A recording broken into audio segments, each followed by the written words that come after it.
Briana the Magical Blue Dragon, and welcome back to my channel. Today's video is inspired by The Lion, the Witch, and the Wardrobe by C.S. Lewis. I've been wanting to try Turkish Delight ever since I've seen the film, and this desire has increased ever since reading Lewis's description. "It is dull, son of Adam, to drink without eating," said the Queen presently. "What would you like best to eat?" "Turkish Delight, please, your Majesty," said Edmund. The Queen let another drop fall from her bottle onto the snow, and instantly there appeared a round box tied with a green silk ribbon, which, when opened, turned out to contain several pounds of the best Turkish Delight. Each piece was sweet and light to the very center, and Edmund had never tasted anything more delicious. So what is this sweet treat? Turkish Delight, also known as lokum, is a chewy confectionery covered in powdered sugar and corn flour. The most common flavors are rosewater, bergamot orange, or lemon, and may contain pistachios, hazelnuts, walnuts, or dates. Turkish Delight is often enjoyed for special occasions, holidays, or as an accompaniment to Turkish coffee. There are many theories as to the origins of Turkish Delight. One theory suggests that a sultan asked his confectionery chefs to make a unique dessert to help appease his mistresses, that resulting dessert being Turkish Delight. Another theory suggests that it was invented in the 1700s by a confectionery chef named Bekir Efendi after arriving in Istanbul.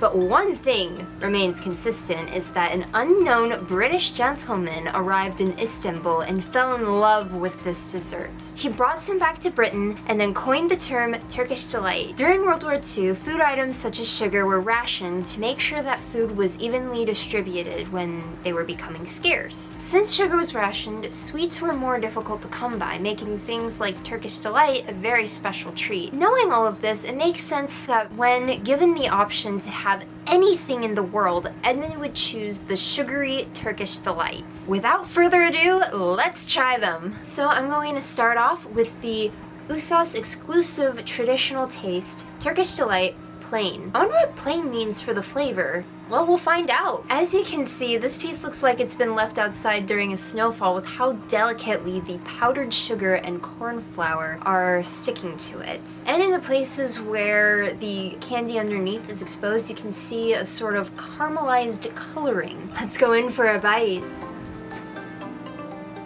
The texture kind of reminds me of these giant marshmallows that we used to get for making s'mores, in that the outside is firm and it kind of stays that way until it snaps, and you have then the very soft and chewy center. In terms of the flavor, it's pretty much just tastes like sugar and sweet, which is also reminiscent of a marshmallow too. I can't wait to try the next one, but before I do, I have a fun little tidbit. It is said that Picasso used to eat Turkish Delight on a daily basis in order to be able to focus on his works. Okay, so next up I'm going to be trying the Seda Turkish taste, Turkish Delight with hazelnut and pomegranate flavored traditional recipe Turkish Delight. I am so excited for this one because I really love hazelnut and pomegranate, and so I am really curious about how this one's going to taste. As you can see with this one, the corn flour and the powdered sugar look to have somewhat dissolved into this piece, but that allows us to really see the pretty coloring and the hazelnut that is in the piece too. Oddly enough, it kind of smells a bit like a strawberry shortcake doll I used to have, and it feels softer than the last one I had, so it might be closer to the texture of what I was expecting Turkish Delight to have too. Let's try it. I'm so excited. I've got to try it. So the pomegranate flavor is subtle. It takes a moment or two for the flavor to build up a bit, but I really like the fruitiness with the sweet, and then you have the hazelnut, which adds in a crunchy dynamic with the chewy.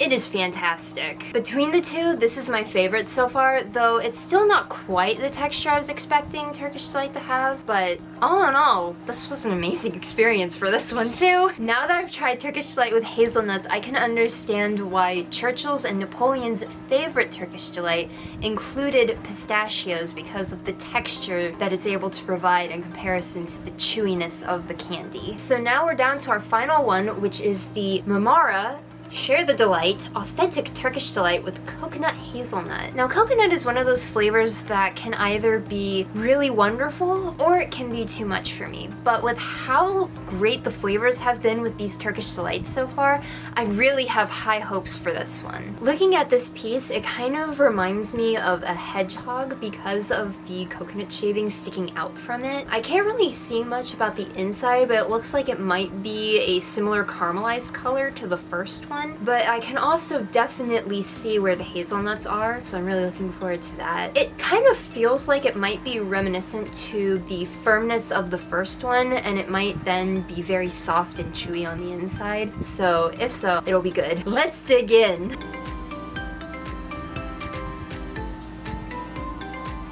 Actually, it's much firmer than the first one. The coconut flavor is almost too much for me, but the sweetness of the candy really helps to balance it out. And then you have the crunchiness of the hazelnut, which is still good. Though for this one, since it is firmer than the last one, it doesn't have as much of an impact in terms of the textural difference that the hazelnuts usually provide. But it is definitely very good. This one's the furthest from what I thought the texture of Turkish Delight would be, but the flavor is very good, so I'm very glad that I tried it. After trying all of these confectionaries, it makes sense why Charles Dickens refers to them as a Turkish sweetmeat in his novel The Mystery of Edwin Drood. Now that I've tried Turkish Delight, I have to say that the experience was different from what I was expecting.